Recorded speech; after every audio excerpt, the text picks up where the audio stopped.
Buenas tardes. Hoy será un poco distinta la presentación de la película, que es una joya clásica y que tiene 65 años, la película. Yo tengo más, pero se considera una joya clásica, ¿no? No solo el tema, que es importante, pero la película es una producción franco-italiana, más Francia que Italia. Italia puso una gran actriz. Y antes de seguir hablando, me he pasado que hoy esta sesión es la número 100 que tenemos en esta sala. La primera la tuvimos un día 27 también, pero de octubre de 2017. O sea que hace casi, 9 años que estamos dándole al cine con valores. En esta sala yo tengo en total tengo 20 años. En Torrelodones, Luis. No, ¿verdad? Gracias. Esto es un amigo. Pues antes empezamos en la parroquia, hace más de 20 años, en una salita pequeña que tiene la parroquia, y ya luego hubo las obras, de momento no hubo obras, sino que ya no cabíamos allí. Y entonces una asociación que muchos recordaréis, a Joaquín Villalba, que tenía la asociación Tiempos Mejores, pues me dijo, oye, en Tiempos Mejores, que nos dedicamos a excursiones, a conferencias, pues el cine, ya que en la parroquia ya no cabéis, podríamos hacerlo porque el ayuntamiento colaborará con nosotros. Y es verdad, el ayuntamiento colaboró y los programas ponían con la colaboración del ayuntamiento de Torrelodones, nos dejaba o Torreforum o la sala de servicios sociales, que es también grande, y alguna vez, y aparte hubo algunas peticiones de, por ejemplo, ¿cómo se llama lo que hay de los caballos? Green Paddock presentamos 2 sesiones, luego en otros sitios alguna vez me dijeron, oye, que en total más de 20 años. Bien, esto es una cosa. Estábamos en que luego os hablaré un poquito de la película, pero antes, la segunda cosa es deciros que la película tiene un secreto final y por lo tanto no podré explicarlo porque sería un spoiler, ¿no? Que se llama. Decir, no me cuentes la película, no me la cuentes. Esto me lo dice mi nieta. Ay, mi hija. Mi hija. Mi nieta está aquí. Y mi bisnieto está en su barriguita. Bisnieta también. A punto, está a 8 semanitas o así, ¿no? Por lo tanto, ya se está preparando para ir viniendo alguna vez. Entonces, yo os quería decir que os pido que al final no os levantéis de golpe, salvo alguna necesidad, porque 2 minutos o 3 os diré por qué es tan importante lo que callo, qué pasó después de eso y por qué 3 papas, han intervenido en honrar a esas 15 monjas que veremos, que eran del convento de... A ver, Silvi, ¿dónde está Silvi? De Compiègne, ¿cómo se llama Compiègne? Compiègne, bueno, vale, gracias. Pues de Compiègne las honró primero con un grado León XXIII en el siglo XIX. Y luego les honró en principios del XX San Pío X. Y luego los honró finalmente al máximo que se puede el Papa Francisco. por lo que luego las consecuencias que tuvo, lo que veremos. Pero eso si lo cuento antes, ya he contado la película, ¿no? Entonces, al final, solo os diré, pasó esto, y ya está, un poco. Lo que queráis. Y yo luego os quería explicar una anécdota muy personal, pero que seguramente todos vosotros, casi seguro, todo el mundo vive esto de alguna manera. Yo os diré una anécdota curiosa.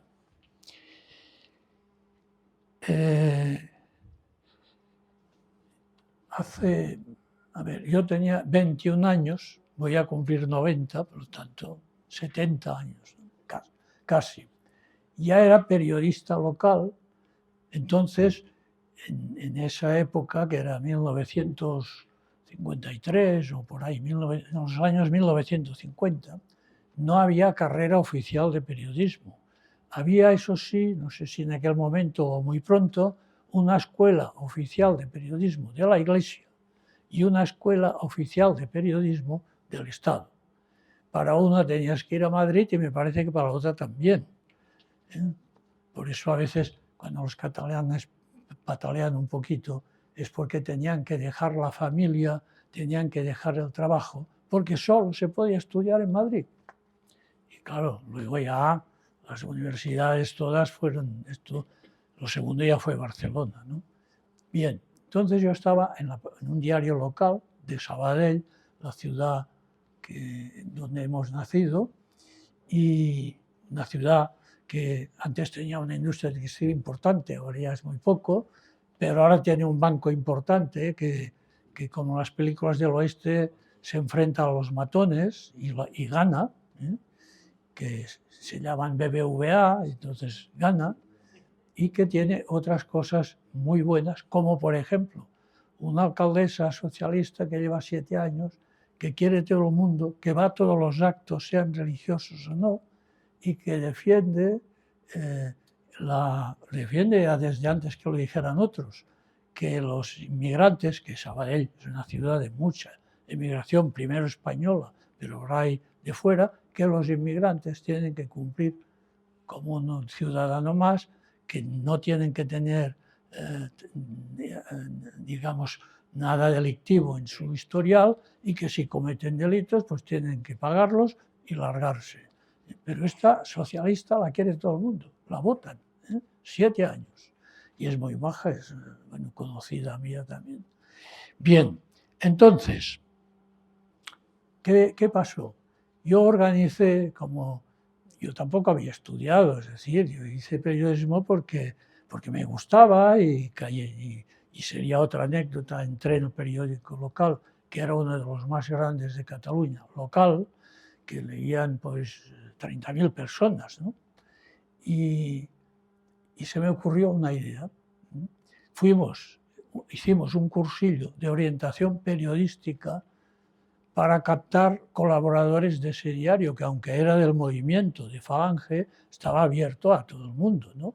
Entonces, para que hubiera gente joven que quisiera colaborar, que tenía espíritu, pues y tuvimos 60 y pico, ¿no? de gente joven. Una de ellas acabó siendo periodista de verdad y ha sido una gran periodista en Madrid, en fin.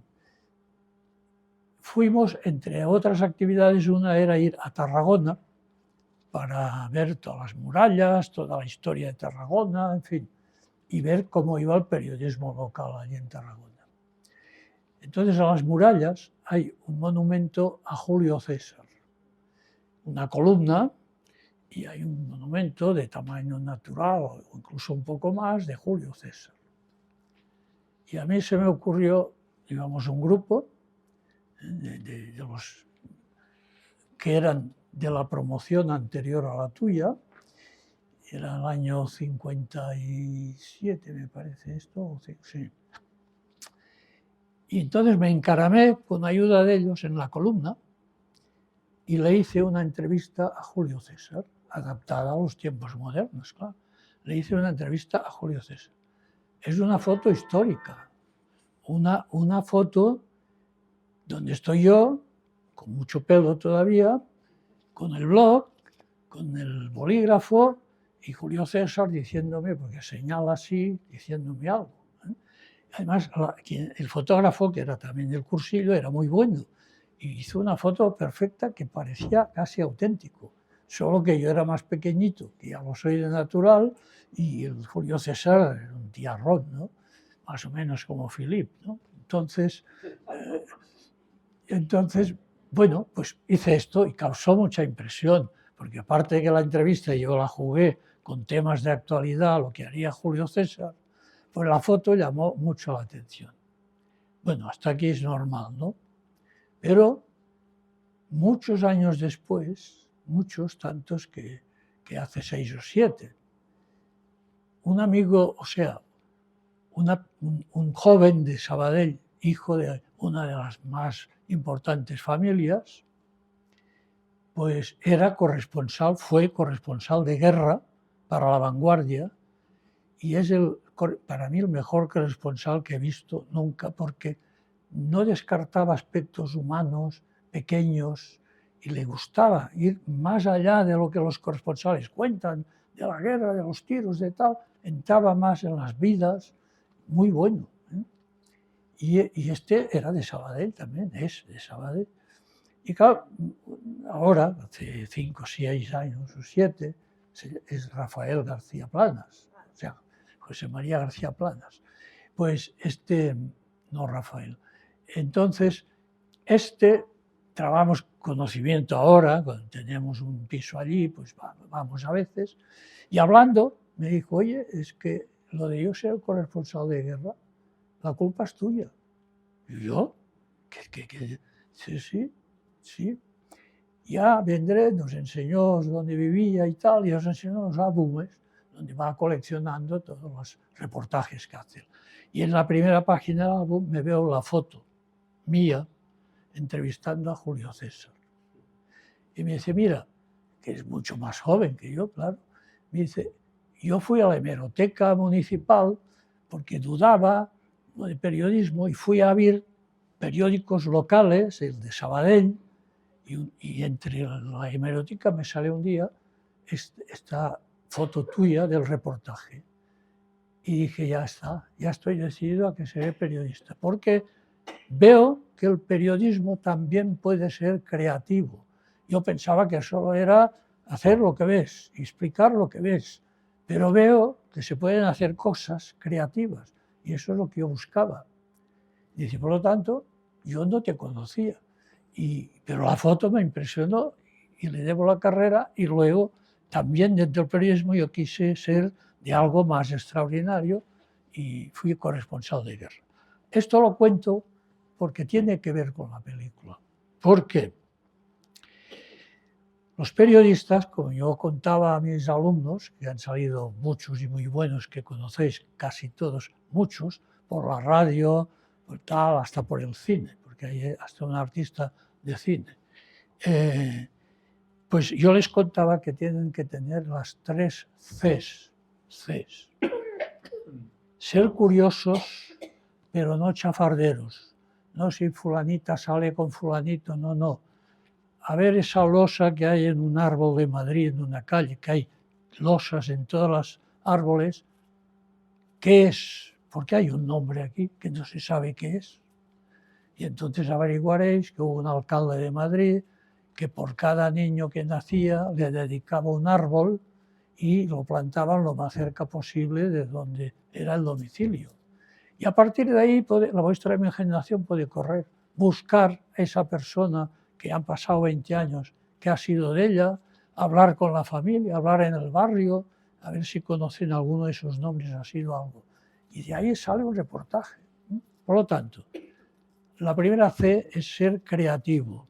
Lo segundo, porque si no es impensable ser periodista, ser, como he dicho, curioso, pero no chafardero, curioso de saber el porqué de las cosas. Y lo último, que es tener, como en todas las carreras, tener conocimientos. O sea, tener la teoría de información, o sea, tener 3 Cs. Primero, curiosidad, ya se le nota desde niño. Segundo, luego, ser creativo. Y lo tercero, ya hacer la carrera y tener conocimiento. Bien. Y entonces, ¿por qué he pensado en eso? Porque veremos la historia. Es un drama, pero ni sufriréis ni lloraréis, porque tiene tal calidad de elevación casi espiritual y de ejemplo bueno, que no tienes tiempo ni hay escenas de violencia, ni crueldad, ni nada. Todo está muy bien filmado, pero claro, es un drama, en el fondo es un drama, son unas mártires. Pero lo que ocurre después de morir estas 15 personas, lo que ocurre, que es casi un milagro, es porque ellas sin querer lo han provocado. No buscaban nada de lo que pasó después, aunque sí rezaban para que las cosas mejoraran. Y en cambio suceden. Lo cual quiere decir que nosotros, nuestros actos, primero se nos dice que si somos buenos cristianos, que se note.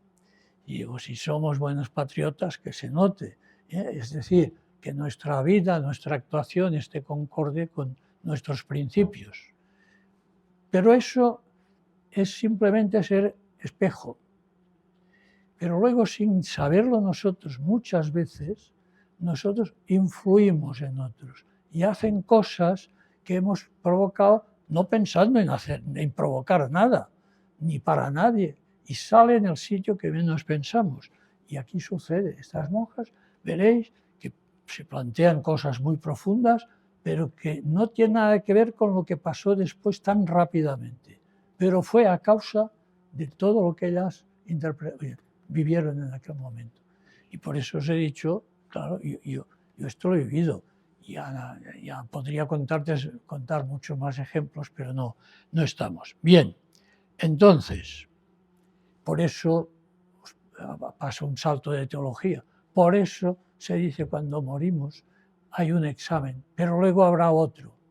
¿Por qué? Porque una vez muertos hay gente que hace mucha influencia con sus libros, con su propia historia. Todo eso habrá generaciones posteriores que les llegará algo de esas personas o científicos, y claro, en el momento que mueren no es un hecho todavía, pasan después, y algunas malas.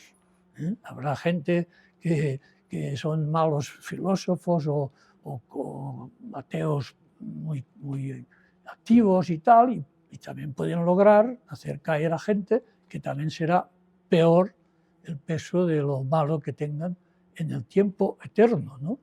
Entonces hay dos, porque nada se acaba con nosotros, nuestra influencia sigue. Bien, y eso explica un poco el comportamiento de las monjas estas que veréis aquí. Y bueno, y ahora os cuento ya el origen de esa película, digamos, ¿no? Esas eran monjas de un convento de Compiègne, y bueno, la Revolución Francesa les coge en 2 años, solo 2 años que fueron terribles, que se llaman las épocas del terror, bajo un exaltado que se llamaba Robespierre, y que creó los consejos de salud pública, que en realidad eran para liquidar, porque era la salud pública la quitar todos los aristócratas, todos los religiosos, todo esto, ¿no? Y claro, pues las pilló en esto. Veréis que como en todos los casos, como en nuestra guerra civil, hay gente que aunque no sea religiosa, aunque también se comporta bien, es decir, que no tenemos la exclusiva de la bondad, que pueden estar incluso en esa línea de los jacobinos que eran, pero también son personas humanas. Y por lo tanto, nada es así total, buenos y malos, no, veremos de todo. Y luego, esto pues lo recogió, la historia de esas monjas, la recogió una escritora alemana que era Gertrudis von Lefort, que escribió un libro que se llamaba, una novela que se llamaba La última del cadalso. que era la historia de esa comunidad. Sobre esta novela fue Bernanos, que es un gran escritor francés católico, que escribió una obra de teatro. Y luego esa obra, en Francia, claro, que tuvo mucho éxito en París y luego ya corrió más, que llamó Diálogos de Carmelitas, la obra de teatro. Pero luego alguien ya pensó en cine y es cuando se preparó el rodaje de esa película. Pero entre tanto, antes de que llegara la película, la obra de teatro se traduce aquí en España y lo hace nada menos que, y le da diálogos más españolizados y tocando más a Santa Teresa, y lo hace José María Pemán, que era un gran escritor. Y ya empieza a representarse la obra, creo que primero, no, quizá Madrid y a la vez Barcelona, la compañía Lope de Vega, que era de José Tamayo. A los mayores esos nombres os suenan, Pemán, Tamayo, bueno. Pero entonces surge, en Sabadell, surge un cuadro escénico que era de una parroquia, un cuadro escénico que tenía un nombre muy de la época, muy clerical y muy... cuadro escénico de la Purísima Concepción, lo cual podía dar a que habría gente que se choteara, ¿no? Cuadro escénico de la... Cuidado que ha dicho que aquí era peligroso. Cuadro escénico de la Purísima Concepción. Y en ese cuadro escénico,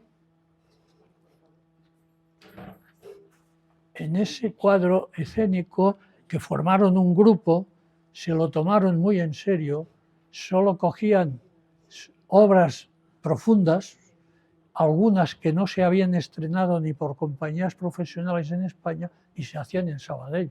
La Torre sobre el Gallinero, Nuestra Ciudad, títulos que no se representaban y que ellos en salidas al extranjero cogían y los traducían y las hacían en Sabadell, en ese grupo escénico. Tal es así que a este grupo, en ese año 1953, se le proclamó primer premio de compañías amateurs de España. Y en ese grupo estaba Pepita. Pepita estaba en ese grupo y era una de las 3 principales artistas, y entonces le